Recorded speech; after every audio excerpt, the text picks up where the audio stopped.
मैं अनिल कुमार दीक्षित अपने video channel Dixit जी speaks के साथ एक बार पुनः आपके समक्ष उपस्थित हूँ। आज है तारीख 21 सितंबर सन 2021 और दिन है मंगलवार।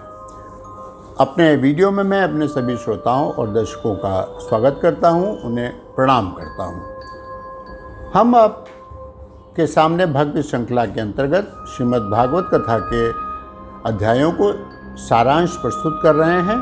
हम अभी तक कथा के 51 भाग प्रस्तुत कर चुके हैं। 51वें भाग में हमने श्रीमद् भागवत कथा के पंचम स्कंद के 7वें से लेकर के 11वें अध्याय तक की कथा प्रस्तुत की थी। आज हम 52वें वीडियो में हम पंचम स्कंद के 12वें अध्याय से 16वें अध्याय तक की कथा प्रस्तुत करेंगे। इसमें हम सबसे पहले राजा रघुगुण द्वारा भरत जी से उनके प्रश्न के समाधान की कथा सुनेंगे।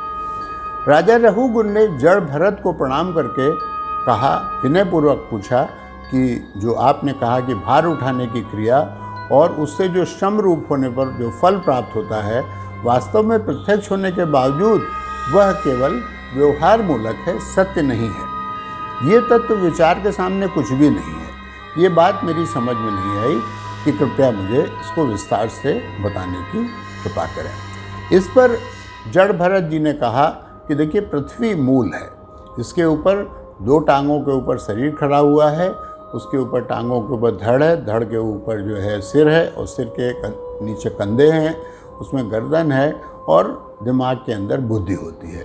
इन्हीं कंधों के ऊपर उठाए हुए पालकी को लेकर के लोग चल रहे हैं। और इसी तरह से 2 टांगों वाला एक व्यक्ति जो है पालकी में बैठा हुआ है। पालकी में जो आदमी बैठा है उसको भी टांगों पर जब वो खड़ा होता है तो उसके मूल में पृथ्वी ही होती है। तुम पालकी पर बैठने के कारण अपने को श्रेष्ठ समझने लगे हो। यही तुम्हारी भूल है। तुम क्रूर और दुष्ट की श्रेणी में आते हो। अपने राजा होने का कर्तव्य तुम नहीं समझते हो। इन निरीह लोगों को तुमने उसी प्रकार से बंधक बना करके अपनी पालकी में जोत दिया है जिस प्रकार से तुमने मुझको बंधक बनाया है। अंत में सभी को इन पृथ्वी में ही मिल जाना है। अब तुम ये बताओ कि क्या तुम्हारा व्यवहार मूलक है? पृथ्वी भी मिथ्या है। ये पृथ्वी जो है अत्यंत सूक्ष्म अणुकणों से मिली हुई है और वो जो अणुकण हैं वो भी किसी न किसी वस्तु से बने हुए हैं, वो भी मूल नहीं है। मूल तो सिर्फ वासुदेव हैं, भगवान कृष्ण हैं जो कि भगवान विष्णु हैं।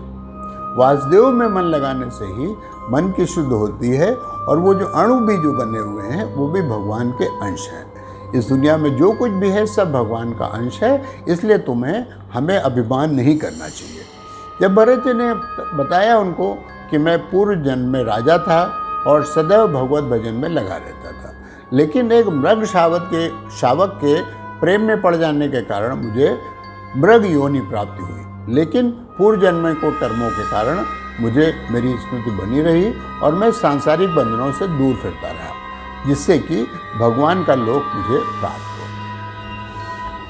उन्होंने वणिक लोगों के धन के प्रति लोभ के विषय में रघुगुण को भली प्रकार समझाया कि यह वर्ग जो है सदैव भोगों में लिप्त रहता है। ये जो भी धन उपार्जन करता है उसे भोग और विलास में व्यय करता है।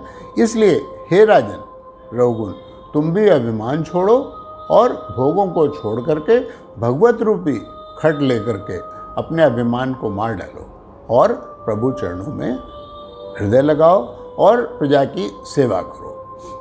यह सुनकर रघुगुण बोला कि आप जैसे सभी ब्रह्मगानियों को प्रणाम करता हूँ। और अंत में अपने संयत स्वभाव के कारण रघुगुण को भी भरत जी ने मुक्ति का मार्ग बताया और अंत में राजा रघुगुण उस मार्ग पर चलकर गोलोकवासी हुआ। राजा परीक्षित ने सुखदेव जी से पूछा कि यह भाव टावी का क्या है, इसका क्या अर्थ है, इस पर समझाइए। इस पर सुखदेव जी बोले कि ये जो 6 डाकुओं का नाम हम लोगों ने पिछले वीडियोस में लिया था, पिछले अध्याय में लिया था, तो ये जो है हमारी 6 इंद्रियों के विषय में बताती है। इन 6 इंद्रियों का जो मान है, इसका मन है, इनका कारक है, जो कि हमारे वश में इंद्रियां नहीं रहती हैं। मन का काम है कि इंद्रियों को वश में रखना। भगवान के माया, और भगवान ने चारों ओर माया जाल फैलाया हुआ है। हमारी इंद्रियां जो हैं वो इस माया जाल में फंसी रहती हैं। हमारे मन को उन इंद्रियों को कंट्रोल में करना होता है। सुखदेव जी ने आगे कहा कि हे राजन, जो भी श्री भरत जी का चरित्र बहुत ही पावन है, कल्याणकारी है, आयु को बढ़ाने वाला है, सुयश को बढ़ाने वाला है और अंत में स्वर्ग और मोक्ष प्रदान करने वाला है।